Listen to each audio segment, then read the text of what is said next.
A Bíblia é nosso convite para o maior evento de toda a história.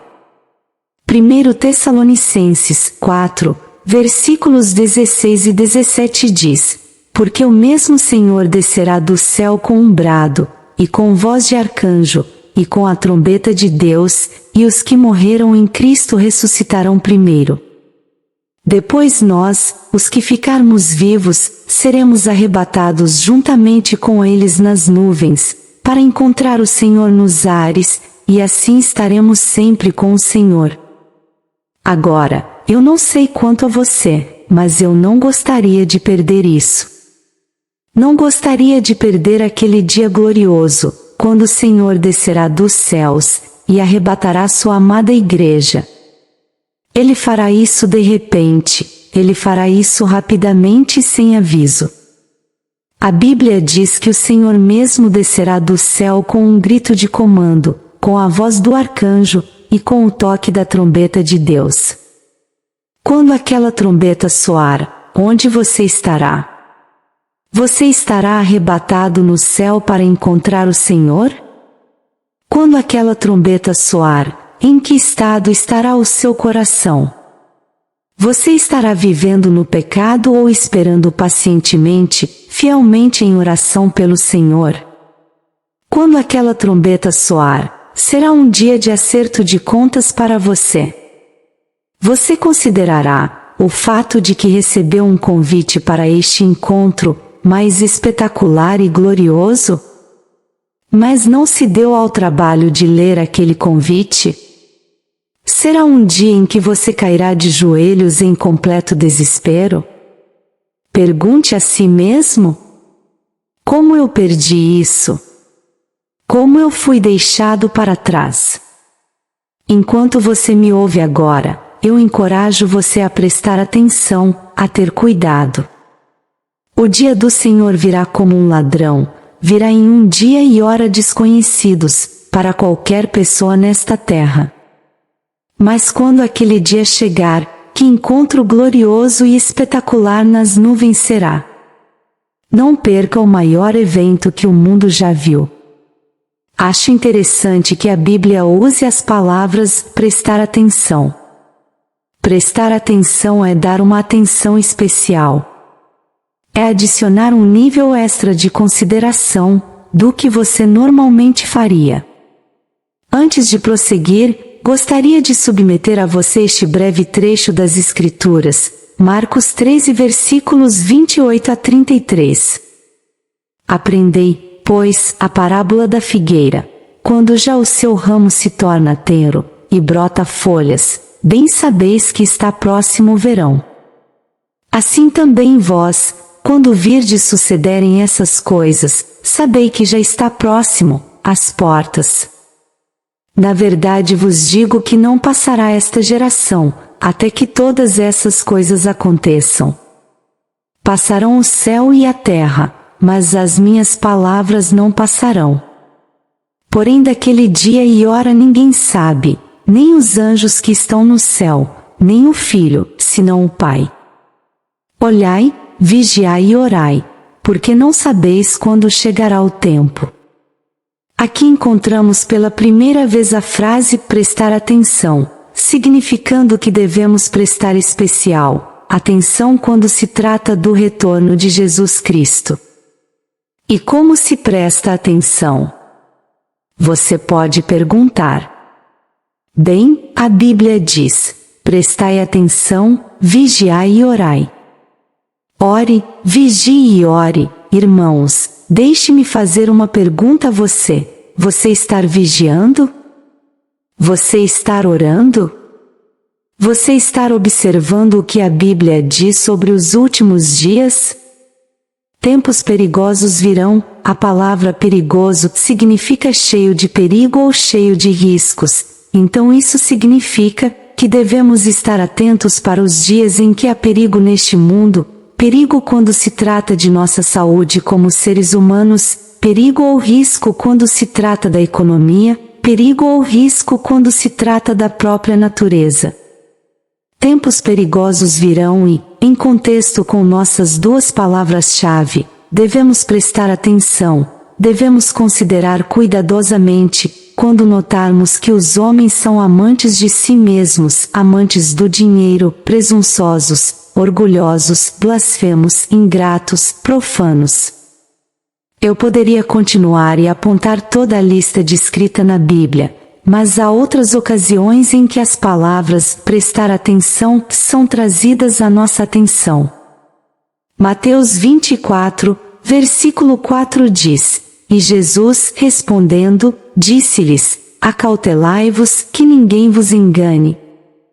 Mais uma vez, você e eu devemos prestar atenção, ter cuidado para que ninguém vos engane.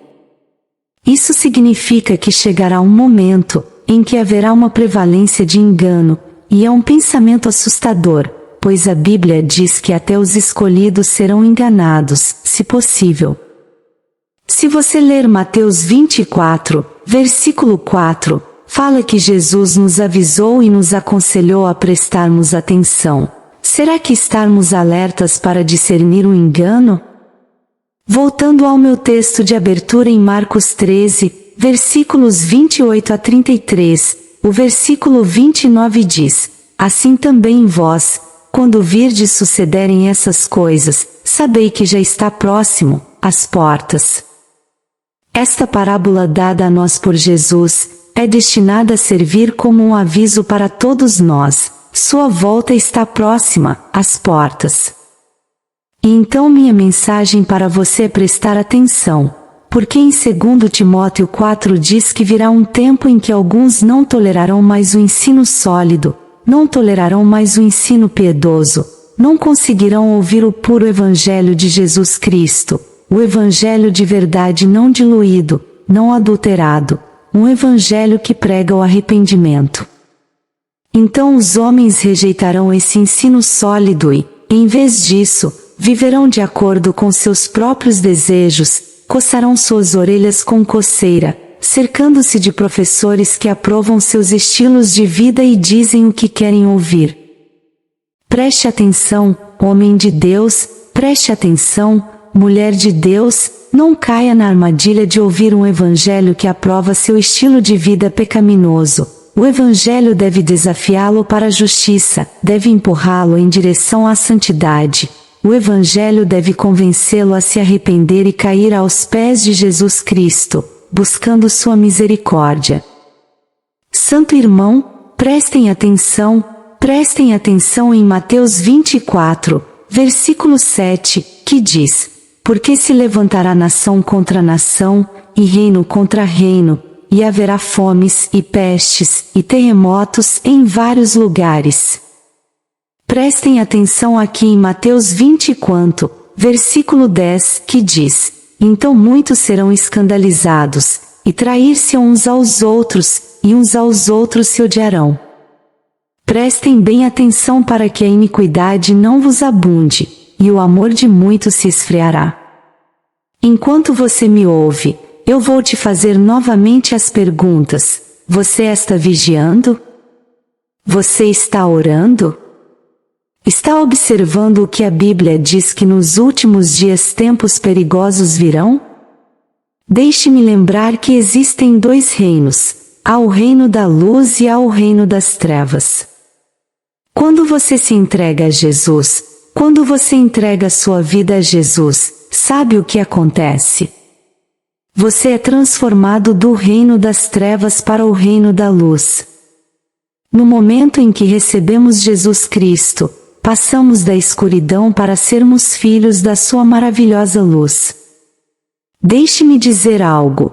Você sabia que a escuridão é irritada pela luz? A escuridão não suporta a luz. Sabe o que isso significa? Significa que o diabo não suporta você, mas igualmente significa que o Deus Todo-Poderoso irá te capacitar. Lucas 10 versículo 19 diz: Eis que vos dou poder para pisar serpentes e escorpiões, e toda a força do inimigo, e nada vos fará dano algum. O nosso Salvador Jesus Cristo está nos dizendo aqui que temos poder sobre o inimigo. Não há nada que o diabo possa fazer com você, quando você serve ao verdadeiro Cristo.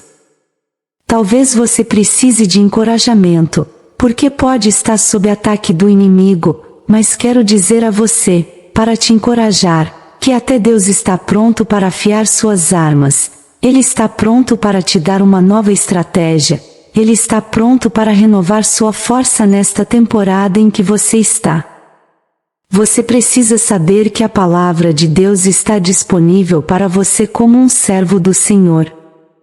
Comece a declarar que você é mais do que vencedor. Você é a cabeça e não a cauda. Você está por cima e não por baixo. Suas mãos são abençoadas. Seus pés são abençoados. Você é abençoado na cidade. Você é abençoado no campo. Deus está caminhando com você. Com Deus todas as coisas são possíveis e, Santa Irmã, se você puder apenas manter sua crença, se puder apenas permanecer forte na fé, Deus virá em seu auxílio. Não importa o que o diabo coloque em seu caminho, mantenha sua confiança na rocha que é o Senhor Jesus Cristo. Acredito que a maior e mais confiável fonte de conhecimento para esta vida são as palavras contidas nas Escrituras Sagradas. A Bíblia nos ensina em 2 Timóteo 3 versículos 16 e 17 que fala: toda escritura divinamente inspirada é proveitosa para ensinar, para redarguir, para corrigir, para instruir em justiça, para que o homem de Deus seja perfeito e perfeitamente instruído para toda boa obra. Esta mesma Bíblia, que contém todas essas escrituras que foram inspiradas por Deus, também esclarece em 1 Timóteo 4 versículo 1, dizendo: porém, o Espírito expressamente diz, que nos últimos tempos alguns apostatarão da fé, dando ouvidos a espíritos enganadores e a doutrinas de demônios.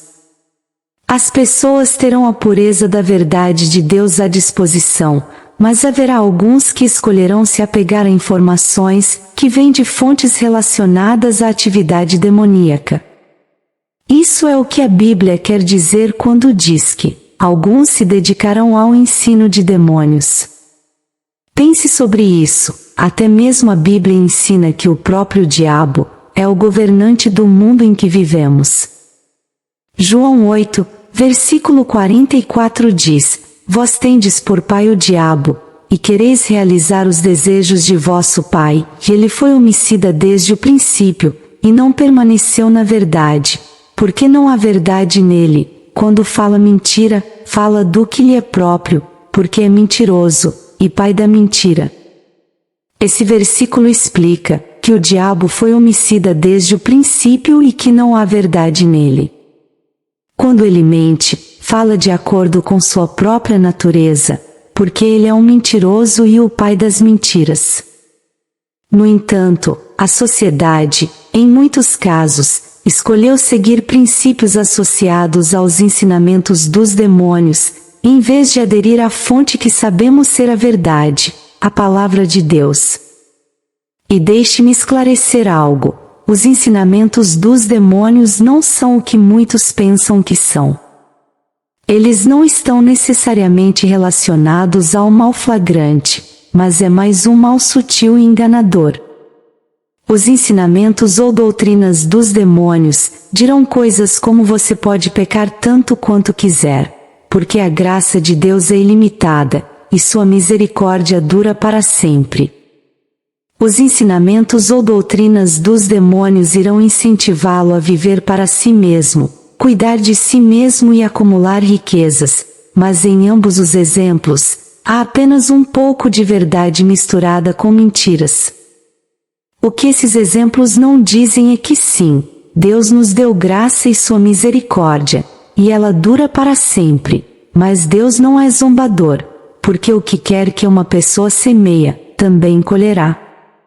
E, no segundo exemplo, Deus quer cuidar de você e vê-lo prosperar, mas a prosperidade nem sempre é monetária. Uma pessoa pode prosperar financeiramente, mas estar morta espiritualmente, e eu acredito que é sempre melhor ser rico em Cristo, é muito melhor ser rico espiritualmente do que materialmente, porque de que adianta ao homem ganhar o mundo inteiro, mas perder sua alma? Assim, como cristãos, realmente não devemos ficar surpresos que as pessoas estejam se afastando da verdade, em taxas tão alarmantes, mas também devemos ficar de sobrealerta, e ao perceber, não podemos simplesmente nos deitar e assistir isso acontecer. Eu quero que você ouça o que 2 Timóteo 4, versículos 2 a 4 diz, que pregues a palavra, instes a tempo e fora de tempo, redarguas, repreendas, exortes, com toda a longanimidade e doutrina. Porque virá tempo em que não suportarão a sã doutrina, mas, tendo comichão nos ouvidos, conforme as suas próprias concupiscências, amontoarão para si mestres. E desviarão os ouvidos da verdade, e se tornarão as fábulas. Paulo precisava que seu filho na fé entendesse que sua responsabilidade era permanecer firmemente na palavra de Deus, porque era verdade. Ele precisava entender que, quando outros estavam se desviando para doutrinas de demônios, ainda precisava ensinar e pregar a verdade. Ele precisava entender que, quando as pessoas começaram a buscar professores que atendessem aos seus sentimentos e evitassem a verdade, ele precisava continuar a dar a eles o que precisavam e não o que queriam. Paulo precisava que Timóteo entendesse que, não importa como as coisas parecessem ao seu redor, ele simplesmente deveria continuar nas palavras e doutrinas em que havia sido instruído, e não nas doutrinas que estavam desviando as pessoas. Em Gálatas 1 versículos 6 a 8, o apóstolo Paulo, em sua carta aos Gálatas, também declarou: Maravilho-me de que tão depressa passasseis daquele que vos chamou à graça de Cristo para outro evangelho, que não é outro, mas há alguns que vos inquietam e querem distorcer o evangelho de Cristo. Mas, ainda que nós mesmos, ou um anjo do céu vos anuncie outro evangelho, além do que já vos anunciamos, seja anátema. Maldito seja. Paulo sabia que havia apenas uma verdade, e também sabia que seu inimigo, o diabo, queria perverter essa verdade para manter as pessoas longe de um relacionamento correto com Deus. Jesus Cristo disse: Eu sou o caminho, a verdade e a vida, de ninguém vem ao Pai, senão por mim. Esta é a verdade na qual precisamos nos apegar. A salvação só pode ser encontrada em Jesus Cristo, e não há outro nome debaixo do céu que possa trazer salvação à humanidade. Há apenas um Deus, e apenas um mediador entre Deus e os homens, e seu nome é Jesus Cristo. Quando Jesus andava na terra, a primeira mensagem que pregou quando começou seu ministério foi o arrependimento e a fé no Evangelho. Quando nós, como servos do Senhor Jesus Cristo, seguimos qualquer outra doutrina, filosofia ou ensinamento, estamos sendo desviados da verdade, da devoção sincera e pura de Cristo, e sendo levados a servir o mundo do diabo, que é o reino das trevas. No final, de acordo com a palavra da verdade, esse não será o lado em que queremos estar. Apocalipse 12, versículo 9 declara: E foi expulso o grande dragão, a antiga serpente, chamada o Diabo, que é Satanás, que engana todo mundo, e ele foi lançado na terra, e os seus anjos foram lançados com ele. A palavra de Deus e sua verdade prevalecerão. Nenhum outro ensinamento, filosofia ou doutrina será capaz de superar o que Deus declarou como certo. E a maior criação de Deus, a humanidade, será capaz de viver com Ele para sempre em seu grande reino, desde que façamos a escolha certa, de seguir sua doutrina e não as doutrinas perigosas do mundo. Em Salmos 37, versículos 4 a 5 nos diz: Deleita-te também no Senhor, e te concederá os desejos do teu coração. Entrega o teu caminho ao Senhor, confia nele, e Ele o fará. As promessas de Deus são vastas, e estão espalhadas por todas as Escrituras Sagradas. Por exemplo, se você deseja sabedoria, dê uma olhada no livro de Provérbios. Provérbios 3 versículo 5 nos instrui a confiar no Senhor de todo o coração, e não depender do nosso próprio entendimento, que em todos os nossos caminhos devemos reconhecê-lo, e Ele endireitará as nossas veredas.